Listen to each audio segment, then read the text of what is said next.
21기 김반입니다. 9월 달쯤에 제가 대만 목사님이 오셔서 대만 설교를 할 때 저는 대만 선교를 놓고 기도를 하고 있었습니다. 근데 갑자기 하나님께서 네팔을 다녀오라고 하십니다. 그래서 제가 하나님께 여쭈었습니다. 지금 네팔을 갈 상황이 아닙니다 라고. 근데 하나님은 또 계속 말씀 중에 가라고 하십니다. 지난달에 저희 회사가 좀 많이 어려워서 이렇게 구조조정을 하고 또 월급이 지금 9월 달부터 지금 이제 반만 나오고 있는 상황입니다. 하나님 지금 그렇게 상황이 좋지 않습니다. 근데 하나님은 또 가라고 하십니다. 하나님 휴가가 마이너스 3입니다. 휴가가 없습니다. 어떻게 합니까? 그러고 가라고 하십니다. 그리고 하나님 선교를 지원하기 전주까지는 제가 너무 일이 많아서 한 개의 일을 풀면 두 개의 문제가 다가오고 두 개의 일을 풀고 나면 네 개의 일이 제게 다가와서 너무 힘이 들어서 집에 갔을 때 제가 할 수 있는 거는 그럼 침대에 누워 있으면 씻지도 못하고 그냥 잠시 누워 쉬고 나서 하나님 좀 씻겠습니다 이러면 새벽 기도를 갈 알람이 울리는 거였습니다. 그렇게 일주일을 너무 지쳐서 힘들어서 보내고 있는데 이 많은 일들을 어떻게 하고 하나님 갑니까? 했을 때 하나님이 그래도 가라고 합니다. 그래 지원을 했습니다. 이미 선교는 다 찼다고 말을 합니다. 하나님 이제 비행기표가 없다고 합니다. 그래서 하나님께서 길을 열어주시겠다고 말씀하셨습니다. 제가 선교를 지원하고 그리고 선교를 확장했을 때 하나님이 제가 놓인 문제를 하나씩 풀어가셨습니다. 그때 저는 하나를 깨닫는 게 있었습니다. 내가 주님의 일을 확장하고 나아갈 때 주님께서 저의 일을 대신해 준다는 것들, 정말 놀라운 일들이 있었습니다. 정말 이번 달까지 내가 이 문제를 해결할 수 있을까 고민했던 문제들이 정말 거짓말처럼 하나 매듭이 풀리는 것은 풀리기 시작합니다. 정말 선교를 떠난 그 직전까지 모든 문제를 제가 해결하고 갈 수 있겠다는 환경을 열어주셨습니다. 하나님께서. 그래서 저는 이제 회사 일은 정말 내려놓고 갈 수 있고, 처음에 인사과에서도 휴가가 안 되니까 못 해주겠다 이런 마음이 들어서 그럼 내가 사표를 내겠다고 말을 했습니다. 그래서 갑자기 그럼 있어봐라, 점점 다시 한번 규정을 한번 바꿔서라도 한번 고민을 해보자. 그리고 한 3시간 뒤에 다시 안 되는 상황이지만 이번만 한 번만은 그럼 허용을 해주겠다. 그래 은혜스럽게 그렇게 휴가도 나오게 되었습니다. 그리고 하나님께서는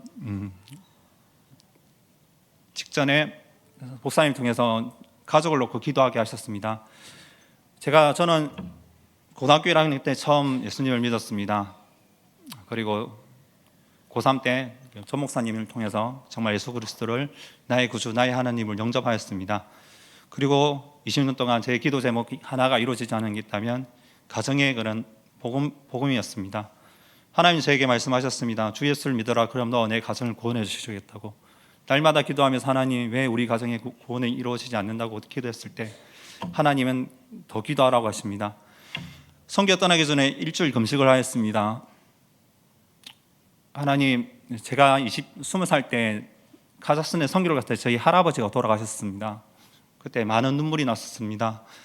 하나님, 내가 이렇게 이 카자흐스탄 사람들을 위해서 전도하고 있는데 정작 우리 가정을 놓고는 저는 하나님 아무것도 하지 못하는 상황입니다. 그래서 이번 네팔 선교를 준비하면서 저는 하나님께 기도했습니다. 하나님, 우리 가정 가운데 구원의 역사를 베풀어 달라고, 은혜의 역사를 베풀어 달라고. 그때 하나님께서 기도케 하고 제가 이제 떠나기 전에 어머니한테 편지를 적었습니다.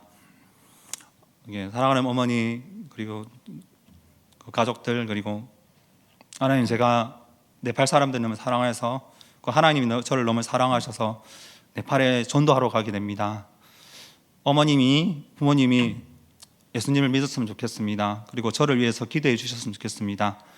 그리고 하나님이 저에게 주신 말씀, 나의 달려갈 길과 주 예수께 받은 소명, 그 일을 마치려면 나의 생명을 조금 더 귀한 곳으로 여기지 않겠다는 그 말씀을 주시면서 혹시라도 내가 네팔 가운데 혹시라도 그런 일들이 발생하게 된다면 어머니 교회와 예수님을 미워하지 마시고 하나님을 믿어달라고 이렇게 제가 편지를 보냈었습니다. 그리고 네팔 비행기를 탈 때 하나님께서 계속 눈물을 주셨습니다. 저 네팔 땅에 도착할 때도 눈물을 주시고 그리고 네팔 사람을 볼 때마다 하나님께서 눈물을 주셨습니다. 그리고 사역을 이제 시작하게 되었습니다. 첫날은 도착 이동이었고 둘째 날 학교 사역, 아이들을 보는데 너무나 사랑스러웠습니다.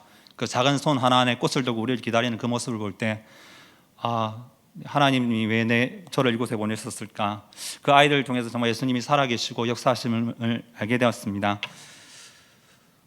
체육팀은 참 많이 분주한 것 같습니다. 형제가 많이 없기 때문에 형제들은 체육과 태권도 그리고 남은 잡무들을 도와주게 됩니다. 첫째 날은 그래서 그 틈이 남는 시간 동안 어떻게 하면 오영리를 아이들에 전하고 영적 기도를 시키고 아이들에게 하나님이 너를 사랑하고 또 나를 사랑했던 하나님이 너도 또한 사랑하고 너희 가정 가운데 많은 일들을 하기 원한다고 말씀하시는 것을 전했습니다. 둘째 날이었습니다. 둘째 날은 왜 그렇게 여러 가지 일이 저에게 오는지 몰랐습니다. 여러 가지 일을 하다 보니까 어느새 사역이 끝나버렸습니다. 학교 사역이 끝나니까 모든 저희 사역에 80분을 맞춰버렸습니다. 갑자기 제 마음 안에 텅 빈 마음이 텅 비고 모든 에너지가 방전되는 걸 느꼈습니다. 하나님이 갑자기 다시 물어보면 하나님 왜 저를 네팔 땅에 보내셨습니까? 묻게 되었습니다.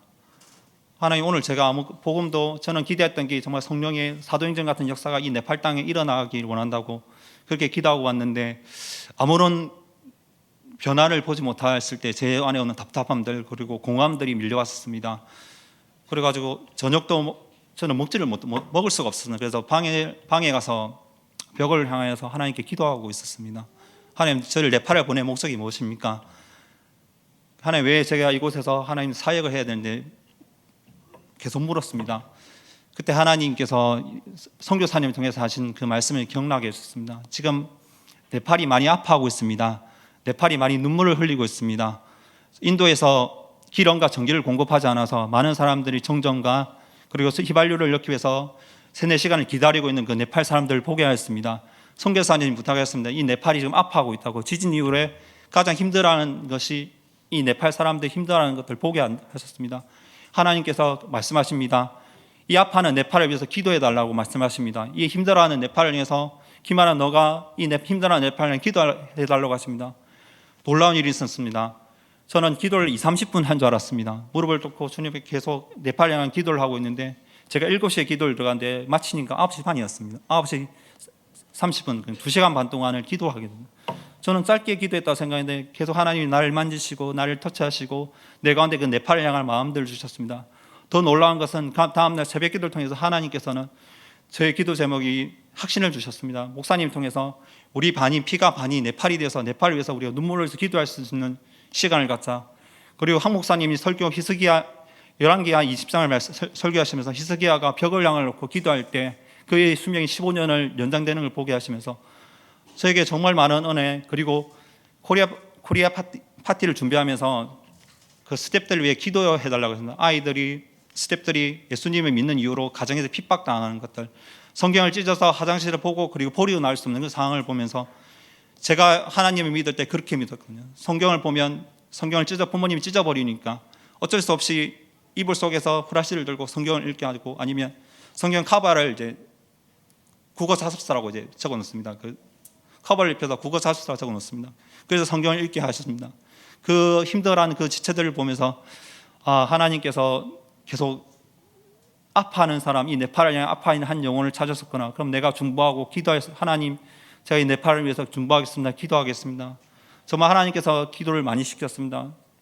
카트만두를 걸을 때도 치트완을 걸을 때도 계속 제 손에 기도가 나왔습니다. 하나님 이 불쌍한 땅 고쳐달라고 이 아파하는 땅을 고쳐달라고 정말 그래서 하나님을 믿고 하나님을 잘 아는 정말 저희와 같이 선교사님들이 저희 땅에 왔을 때 무엇을 했겠습니까? 저는 이 땅이 정말 주님 앞에 서임받는 것을 기도한 것처럼 우리 당교신고 기간 동안 무엇을 할 수 있겠습니까? 짧은 기간 동안 제가 할 수 있는 것은 하나님 이 땅 가운데 주님의 은혜가 멈춰서 이 땅이 주님 앞에 가기를 정말 기도하는 그 기도밖에 할 수가 없었습니다. 돌아오는 비행기였습니다. 하나님께서 그런 마음을 주셨습니다. 하나님 우리 단기 선교는 5일 만에 끝나는데 어떻게 하면 저 네팔이 더 하나님께 갈 수 있을까요? 하나님 주신 지혜가 이 한국 땅에 분명 네팔인들이 있을 거라고 믿습니다. 일을 하고 있는 그 우연찮게 제 옆에 한국어도 할 수 있고 네팔하는 친구가 있습니다. 그래서 이제 어차피 제가 오영리를 애우고 있기 때문에 오영리를 보여주면서 전도를 했습니다. 그래서 교회를 다녀본 적은 없지만 한번 하나님이 알아보지 않겠냐고 그 친구가 지금 충주에서 실공장에서 일을 한답니다. 그래서 얼마나 인구가 이 네팔 땅에 있냐 물을 때 25,000명 가량이 네팔 사람들이 한국에서 일을 하고 있답니다. 그래서 친구들 연락처를 좀 줄 수 없냐 했을 때 흔쾌히 주겠다 했습니다. 월요일이면 그 친구들을 만나러 가려고 합니다. 하나님께서 단기팀이 만약에 300명 아이들에게 복음을 전할 수 있다면 하나님, 이 네팔 작업자가 그 나라를 돌아갔을 때 하나님, 그들이 정말 복음에 비친다로서의 그 사명을 감당하면 저희는 300명의 복음에서 3,000명, 3만 명의 복음을 전할 수 있는 일꾼이 되지 않겠습니까? 하나님 제게 꿈을 주십니다.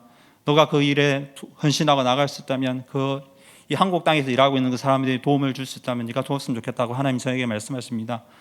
오늘 새벽에 하나님 기도하십니다. 그래서 이 말씀을 저에게 주셨습니다. 하나님은 우리에게 은혜를 베푸사 복을 주시고 그 얼굴의 빛을 우리에게 비추사 주의 도를 땅 위에 주의 구원을 모든 나라에 알리소서. 하나님의 민족들이 주를 찬송케 하시며 모든 민족들이 주를 찬송케 하소서. 하나님이 우리에게 복을 주시리니 땅의 모든 끝이 하나님을 경외하리라.